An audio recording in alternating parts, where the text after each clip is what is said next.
Hello and welcome back to Infinite Jeff, the project where I, Jeff, read to you the book Infinite Jest by Dave Faust Wall, published 1996 originally. What is Infinite Jeff? I've hypothetically asked myself, in place of you, the audience, like you just wandered in. You're like, what the fuck is this? I'll tell you what the fuck it is. It's a project where my name is Jeff. My name of Jeff, that's a thing, I guess. I don't know. I read the book Infinite Jest to you, one page at a time, one day at a time, every page of video. So there'll be like 1,000 some videos when I'm done in a couple of years. If I get that far, I mean, I'm doing it, so I'm still doing it.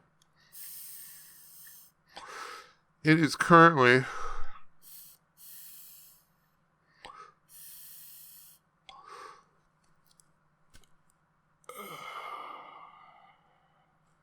it's April 28th.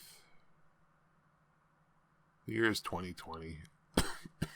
It's 11:21 p.m.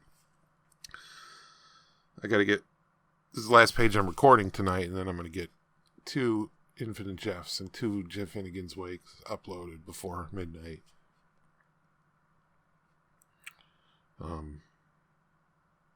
So, that won't take a half hour.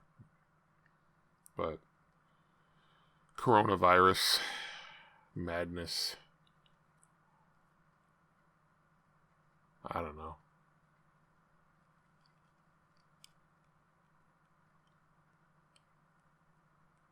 Huh.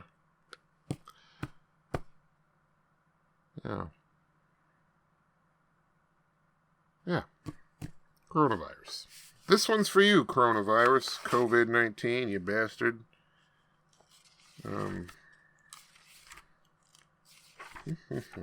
Anyway. So we were in the psych ward on page 68. That means we're on to page 69. Nice. Of this book. Here we go.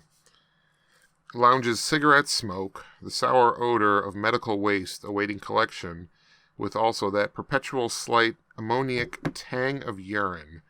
And there was the double bing of the elevator, and the always faraway sound of the intercom paging some MD and some high-volume cursing from a manic in the pink quiet room at the other end of the psych ward hall from the community lounge. Kate Gumpert's room also smelled of singed dust from the heat vent. Also of the oversweet perfume worn by the young mental health staffer who sat in a chair at the foot of the girl's bed, chewing blue gum and viewing a soundless ROM cartridge on a ward issue laptop. Kate Gumpert was on specials, which meant suicide watch, which meant that the girl had at some point betrayed both ideation and intent, which meant she had to be watched right up close by a staffer 24 hours a day until the supervising MD called off the specials.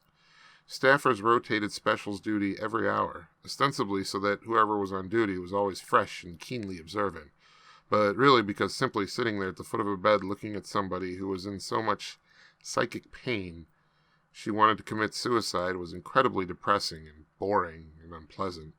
So they spread the odious duty out as thin as they possibly could, the staffers. They were not technically supposed to read, do paperwork, view CD-ROMs, do personal grooming, or in any way divert their attention from the patients on specials on duty. The patient, Miss Gumpert, seemed both to be fighting for breath and to be breathing rapidly enough to induce hypocapnia. The doctor could not be expected not also to notice that she had fairly large breasts that rose and fell rapidly inside. God damn it, Dave. Inside.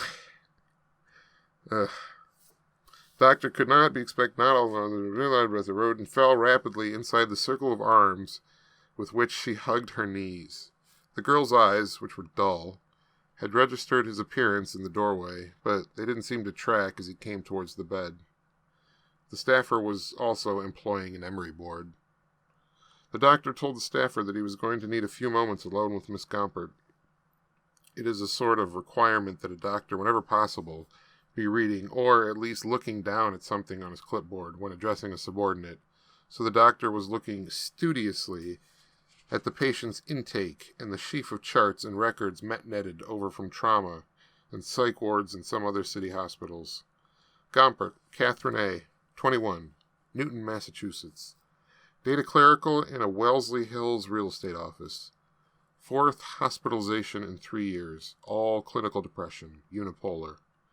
1 series of electroconvulsive treatments out at Newton Wellesley Hospital 2 years back. On Prozac for a short time, then Zoloft. Most recently Parnate with a lithium kicker. 2 previous suicide attempts, the second just this past summer. Bivalium discontinued 2 years, Xanax discontinued 1 year. An admitted history of abusing prescription meds.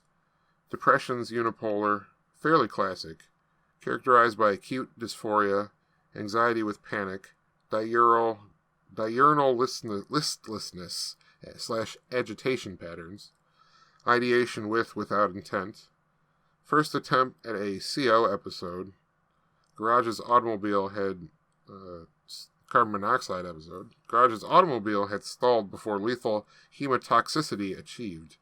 Then last year's attempt, no scarring. We're gonna have more describing this chick's suicide next time on Infinite Jest. That was page 69 again. Fucking nice. And